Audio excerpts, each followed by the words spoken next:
ஓம் சாந்தி. இன்றைய முரளி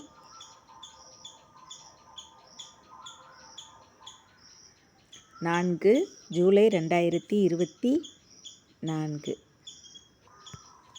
இனிமையான குழந்தைகளே, சகோதர சகோதரி என்ற உணர்வையும் கடந்து பாயி பாயி என உணர்ந்தால் நாகரிக பார்வையாக மாறிவிடும்.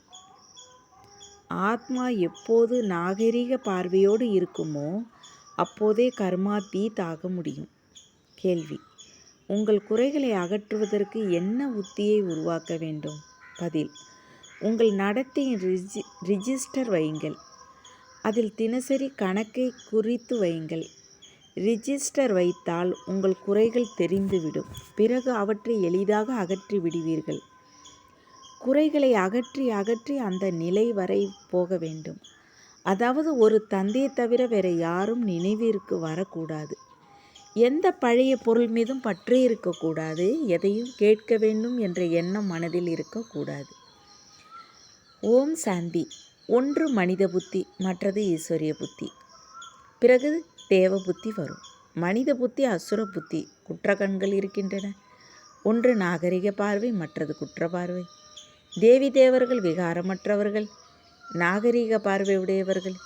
இங்கே கலியுக மனிதர்கள் விகாரிகள், குற்ற பார்வை உடையவர்கள். அவர்கள் எண்ணமும் விகாரத்தோடு இருக்கும். குற்ற பார்வை உடைய மனிதர்கள் ராவணனின் சிறையில் அடைக்கப்பட்டு இருக்கிறார்கள். ராவண ராஜ்யத்தில் எல்லோரும் குற்ற பார்வையோடு இருக்கிறார்கள்.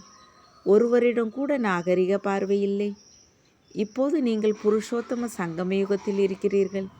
இப்போது பாபா உங்களை குற்ற பார்வையிலிருந்து நாகரிக பார்வை உடையவராக மாற்றுகிறார். குற்ற பார்வை உடையவர்களும் அநேக விதங்களில் இருக்கிறார்கள். ஒருவர் செம்மியாக, ஒருவர் வேறாக இருக்கிறார். எப்போது நாகரிக பார்வை வருமோ அப்போது கர்மாத்தீத்து நிலை வரும். பிறகு சகோதர பார்வையாக மாறிவிடும். ஆத்மாவை பார்க்கிறது. சரீரமே இல்லாத போது குற்ற பார்வை எப்படி ஏற்படும்? அதனால் தாம் சகோதர சகோதரிகள் என்ற உணர்வையும் விலக்கி கொண்டு செல்லுங்கள். பாய் பாய் என்று உணருங்கள். இதுவும் மிக ஆழமான விஷயமாக இருக்கிறது. ஒருபோதும் யாருடைய புத்தியிலும் வர முடியாது. நாகரிக பார்வையின் அர்த்தமும் யாருடைய புத்தியிலும் வர முடியாது. ஒருவேளை வந்துவிட்டால் உயர்ந்த பதவி பெற வேண்டும். தன்னை ஆத்மா என்று உணருங்கள். சரீரத்தை மறக்க வேண்டும் என்று தந்தை புரிய வைக்கிறார். நான் ஆத்மா, தந்தையிடம் போகிறேன் என இந்த சரீரத்தை தந்தையிடம் நினைவில் விடவும் வேண்டும். தேகத்தின் அபிமானத்தை விட்டுவிட்டு பவித்திரமாக மாற்றும் தந்தையின் நினைவில் சரீரத்தை விட வேண்டும். குற்ற பார்வை இருந்தால் உள்ளம் உறுத்தி கொண்டே இருக்கும். லட்சியம் மிக உயர்ந்தது. சிலர் நல்ல நல்ல குழந்தைகளாக இருந்தாலும் ஏதாவது தவறுகள் நிச்சயம் நடக்கின்றன. ஏனென்றால் மாயா இருக்கிறது. யாரும் கர்மாத்தீத் நிலையில் இருக்க முடியாது. கர்மாத்தீத் நிலையை கடைசியில் பெறுவீர்கள். அப்போது நாகரிக பார்வை ஏற்படும். பிறகு அந்த ஆன்மீக சகோதர அன்பு இருக்கும். ஆன்மீக சகோதர அன்பு மிக நன்றாக இருக்கிறது. பிறகு குற்ற பார்வை இருக்காது. அப்போதே உயர்ந்த பதவி பெற முடியும். தந்தை குறிக்கோளை முழுமையாக சொல்கிறார். தன்னிடம் என்னென்ன குறைகள் இருக்கின்றன என்று குழந்தைகள் உணர்கிறீர்கள். ரிஜிஸ்டர் எப்போது வைப்பீர்களோ அப்போது குறைகளை பற்றியும் தெரிய வரும். ஒருவர் ரிஜிஸ்டர் வைக்காமலும் திருந்த முடியும். அதற்கும் வாய்ப்பு இருக்கிறது. எனினும் யார் காயாக இருப்பாரோ அவர் நிச்சயம் ரிஜிஸ்டர் வைக்க வேண்டும். காயாக பலர் இருக்கிறார்கள். ஒரு சிலருக்கு எழுதுவதும் வருவதில்லை. உங்கள் மனநிலை அப்படி இருக்க வேண்டும். அதனால் வேறு யாருடைய நினைவும் வரக்கூடாது. ஆத்மாக்கள் நாம் சரீரம் இல்லாமல் வந்தோம். இப்பொழுது அசரீரியாக போக வேண்டும். இதை பற்றி ஒரு கதை இருக்கிறது. நீ கைத்தடியும் எடுக்காதே என்று அவருக்கு சொல்லப்பட்டது. அதுவும் கடைசியில் நினைவுக்கு வரும். எந்த பொருள் மீதும் பற்று வைக்கக்கூடாது. பலருக்கு பழைய பொருட்களின் மீது பற்று இருக்கிறது. தந்தையை தவிர வேறு எதுவும் நினைவுக்கு வரக்கூடாது. எவ்வளவு உயர்ந்த குறிக்கோள்! கூழாங்கற்கள் எங்கே? சிவபாபாவின் நினைவு எங்கே? கேட்க வேண்டும் என்ற ஆசை இருக்கக்கூடாது. ஒவ்வொருவரும் குறைந்தது 6 மணி நேரம் அவசியம் சேவை செய்ய வேண்டும். அப்படி அரசாங்க வேலை 8 மணி நேரம் இருக்கிறது. எனினும் பாண்டவ அரசாங்கத்தின் சேவை குறைந்தது. 5-6 மணி நேரம் செய்யுங்கள். விகாரி மனிதர்கள் ஒருபோதும் தந்தையை நினைவு செய்ய முடியாது. சத்தியுகத்தில் இருப்பது விகாரமற்ற உலகம். அனைத்து குணங்களும் நிறைந்த 16 கலைகள் சம்பூர்ண என தேவி தேவர்களின் புகழ் பாடப்படுகிறது. குழந்தைகள், உங்கள் மனநிலை எவ்வளவு உயர்ந்ததாக இருக்க வேண்டும். எந்த ஒரு சீச்சி பொருளும் பற்று வைக்கக்கூடாது. சரீரத்தின் மீது பற்று இருக்கக்கூடாது. அந்த அளவு யோகியாக வேண்டும். எப்போது உண்மையாக இப்படி யோகி ஆவீர்களோ அப்போது புத்துணர்வோடு இருப்பீர்கள். எந்த அளவு நீங்கள் சதோப்பிரதானமாக மாறிக்கொண்டு போவீர்களோ அந்த அளவு மனமகிழ்ச்சியின் அளவு உயர்ந்து கொண்டே போகும். 5000 வருடங்களுக்கு முன்னரும் அப்படி மகிழ்ச்சியாக இருந்தீர்கள். சத்தியுகத்திலும் அதே மகிழ்ச்சி இருக்கும். எங்கும் மகிழ்ச்சி இருக்கும். பிறகு இதே மகிழ்ச்சியை கூடவே எடுத்து செல்வீர்கள். அந்துமதி சோகதி என்று சொல்லப்படுகிறது. வழி இப்போது இருக்கிறது. கதி சத்தியுகத்தில் இருக்கும்.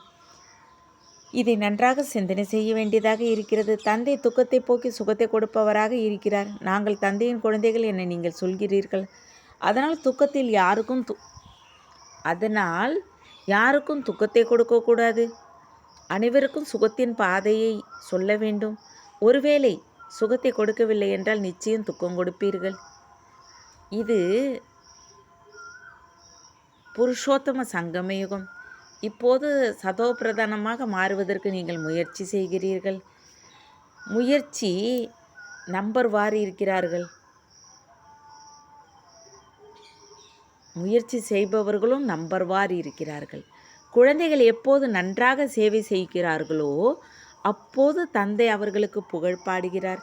இந்த குழந்தை நல்ல யோகியாக இருக்கிறார் என்று தந்தை சொல்கிறார். யார் சர்வீசபிள் குழந்தைகளோ அவர்கள் விகாரமற்ற வாழ்வில் இருக்கிறார்கள். அவர்களுக்கு கொஞ்சம் கூட இப்படி அப்படி எண்ணம் வருவது இல்லை. அவர்களே கடைசியில் கர்மாதீத்த நிலை பெறுவார்கள். பிராமணர்கள் நீங்களே நாகரிக பார்வை உடையவர்கள் ஆகிறீர்கள். மனிதரை ஒருபோதும் தேவர் என்று சொல்ல முடியாது. யார் குற்ற பார்வை உடையவரோ அவர் நிச்சயம் பாவம் செய்வார். சத்தியுக உலகம் பவித்திர உலகம், இது பதித்த உலகம். இதன் அர்த்தத்தையும் புரிந்து கொள்ளவில்லை. எப்பொழுது பிராமணராவாரோ அப்போது புரிந்து கொள்வார்.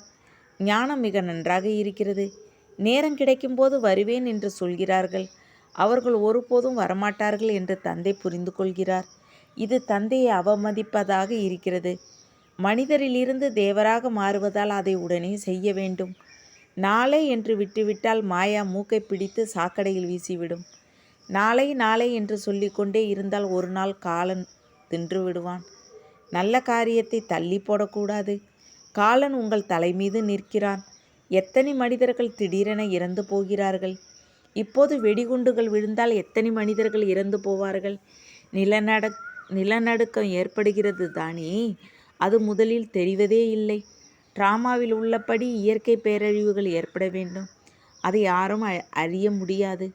அதிக நஷ்டம் ஏற்படுகிறது. பிறகு அரசாங்கம் ரயில் கட்டணங்களை உயர்த்துகிறது. மனிதர்கள் பயணம் செய்தே ஆக வேண்டும். எப்படி மனிதர்களை கொடுத்து வைத்து வருமானத்தை பெருக்குவது என்று சிந்தனை செய்து கொண்டே இருக்கிறார்கள். தானியங்களின் விலை எவ்வளவு உயர்ந்து விட்டது. நாகரிக பார்வை உடையவர்களை பவித்திர ஆத்மா என்று சொல்லுவார்கள் என்று தந்தை சொல்கிறார். இங்கே இந்த உலகமே குற்ற பார்வையோடு இருக்கிறது. இப்போது நீங்கள் நாகரிக பார்வை உடையவர்களாக மாறுகிறீர்கள். அதற்கு முயற்சி செய்ய வேண்டும். உயர்ந்த பதவி பெறுவது ஒன்றும் சித்தி வீடு கிடையாது. யாருக்கு அதிகமான நாகரிக பார்வை இருக்குமோ அவரே உயர்ந்த பதவி பெறுவர். நரனிலிருந்து நாராயணன் ஆவதற்காக நீங்கள் இங்கே வந்து இருக்கிறீர்கள். எனினும் யார் நாகரிக பார்வை உடையவராக மாறவில்லையோ அவரால் அவர் பதவியும் குறைவாக பெறுவார். இந்த நேரம் எல்லா மனிதர்களும் குற்ற பார்வை உடையவர்களாக இருக்கிறார்கள். சத்தியுகத்தில் நாகரிக பார்வை இருக்கும். இனிமையான குழந்தைகளை, நீங்கள் தேவி தேவராக சொர்க்கத்தின் எஜமானராக மாற விரும்பினால் மிக அதிகமாக நாகரிக பார்வை உடையவராக மாற வேண்டும் என்று தந்தை புரிய வைக்கிறார். தன்னை ஆத்மா என்று உணர்ந்து தந்தையை நினைவு செய்யுங்கள். அப்பொழுது 100% ஆத்ம உணர்வு உடையவர்களாக மாறுவீர்கள். யாருக்கு வேண்டுமானாலும் அர்த்தத்தை புரிய வையுங்கள். சத்தியுகத்தில் பாவத்தின் எந்த விஷயமும் இருக்காது. அவர்கள் அனைத்து குணங்களும் நிறைந்த முற்றிலும் நாகரிக பார்வை உடையவர்கள். சந்திர வம்சத்தாருக்கு 2 கலைகள் குறைகின்றன. சந்திரனுக்கும் கடைசியில் ஒரு கோடு மட்டும் இருக்கிறது. முற்றிலும் இல்லாமல் போவது இல்லை. காணாமல் போய்விட்டது என்று சொல்லுவார்கள். மேகங்களில் தெரிவது இல்லை. உங்கள் ஜோதியும் முற்றிலும் அணைவது இல்லை. ஏதோ கொஞ்சம் லைட்டு இருக்கிறது என்று தந்தை சொல்கிறார். சுப்ரீம் பேட்டரியிலிருந்து நீங்கள் பிறகு சக்தி பெறுகிறீர்கள். என்னோடு நீங்கள் எப்படி யோகம் வைக்க வேண்டும் என்பதை நானே வந்து கற்பிக்கிறேன். டீச்சர் பாடம் கற்பித்தால் புத்தி யோகம் டீச்சரோடு இருக்குந்தானே. டீச்சர் என்ன கற்பிப்பாரோ அதை படிப்பார்கள். நாமும் படித்து டீச்சர் அல்லது பாரிஸ்டர் ஆவோம். இதில் கிருபை அல்லது ஆசீர்வாதத்திற்கு எந்த விஷயமும் இருப்பதில்லை. தலை வணங்க வேண்டிய அவசியமும் இல்லை. ஆமாம், யாராவது ஹரிஓம் அல்லது ராம் ராம் என்று சொன்னால் பதிலுக்கு சொல்ல வேண்டியதாக இருக்கிறது. இப்படி மரியாதை கொடுக்க வேண்டி இருக்கிறது. அகங்காரத்தை காட்டக்கூடாது. நாம் ஒரு தந்தையை மட்டுமே நினைவு செய்ய வேண்டும் என்பது உங்களுக்கு தெரியும். யாராவது பக்தியை விட்டுவிட்டால் பிரச்சனை ஏற்படுகிறது. பக்தியை விடுபவர்களை நாஸ்திகர்கள் என்று நினைக்கிறார்கள். அவர்கள் நாஸ்திகர்கள் என்று சொல்வதற்கு நீங்கள் நாஸ்திகர் என்று சொல்வதற்கும் எவ்வளவு வித்தியாசம் இருக்கிறது. அவர்கள் தந்தையை அறியவில்லை, அதனால் நாஸ்திகர்கள், அனாதைகள் என்று நீங்கள் சொல்கிறீர்கள். அதனால் எல்லோரும் சண்டை சச்சரவு செய்து கொண்டு இருக்கிறார்கள். வீட்டுக்கு வீடு சண்டையும் அசாந்தியும் இருக்கிறது. கோபத்தின் அடையாளம் அசாந்தி. அங்கே எவ்வளவு அளவற்ற சாந்தி இருக்கும். பக்தியில் அதிக அமைதி கிடைக்கிறது என்று மனிதர்கள் சொல்கிறார்கள். எனினும் அது அற்ப காலத்திற்கு கிடைக்கிறது. சதா காலத்திற்கு அமைதி வேண்டும் தானே. நீங்கள் பிரபுவின் குழந்தையிலிருந்து அனாதை ஆகிறீர்கள். அப்பொழுது சாந்தியிலிருந்து அசாந்திக்கு வருகிறீர்கள். எல்லையற்ற தந்தை எல்லையற்ற சுகத்தின் ஆஸ்தி கொடுக்கிறார். சாதாரண தந்தையிடமிருந்து சாதாரண சுகத்தின் ஆஸ்தி கிடைக்கிறது. அது உண்மையில் துக்கத்தின் காமகட்டாரியின் ஆஸ்தியாக இருக்கிறது. அதில் துக்கமே துக்கமாக இருக்கிறது. எனவே நீங்கள் முதல் இடை கடை துக்கம் பெறுகிறீர்கள் என்று தந்தை சொல்கிறார். பதித்த பாவனை தந்தை என்று என்னை நினைவு செய்யுங்கள் என்று தந்தை சொல்கிறார். இது சகஜ நினைவு மற்றும் சிருஷ்டி சக்கரத்தின் சகஜ ஞானம் என்று சொல்லப்படுகிறது. நீங்கள் உங்களை ஆதி சனாதன தேவி தேவ தர்மத்தை சேர்ந்தவர் என்று உணர்ந்தால் நிச்சயம் சொர்க்கத்திற்கு வருவீர்கள். சொர்க்கத்தில் எல்லோரும் நாகரீக பார்வை உடையவர்களாக இருந்தார்கள். தேக அபிமானியை குற்ற பார்வை உடையவர் என்று சொல்கிறார்கள். நாகரீக பார்வையில் எந்த விகாரமும் இருப்பதில்லை. தந்தை எவ்வளவு எளிதாக புரிய வைக்கிறார். எனினும் குழந்தைகளுக்கு இது நினைவில் இருப்பதில்லை. ஏன் என்றால் குற்ற பார்வையில் இருக்கிறார்கள். அதனால் சீச்சி உலகமே அவர்களுக்கு நினைவு வருகிறது. இந்த உலகை மறந்து விடுங்கள் என்று தந்தை சொல்கிறார். நல்லது. இனிமையிலும் இனிமையான காணாமல் போய் கண்டெடுக்கப்பட்ட செல்ல குழந்தைகளுக்கு தாய் தந்தை பாப் தாதாவின் அன்பு நினைவுகள் மற்றும் காலை வணக்கம். ஆன்மீக குழந்தைகளுக்கு ஆன்மீக தந்தையின் நமஸ்காரம். ஆன்மீக தந்தைக்கு ஆன்மீக குழந்தைகளை அன்பு நினைவுகள் மற்றும் நமஸ்காரம். தாரணைக்கான முக்கிய சாரம்: சரீரத்தின் மீது கொஞ்சம் கூட பற்று ஏற்படாத யோகி ஆக வேண்டும். எந்த ஒரு சீச்சி பொருள் மீதும் ஆசை வராதபடி மனநிலை உயர்வாக இருக்க வேண்டும். குஷியின் அளவு அதிகமாக இருக்க வேண்டும். 2. காலன் தலையின் மீது நிற்கிறான். எனவே நல்ல காரியத்தை தள்ளி போடாதீர்கள்.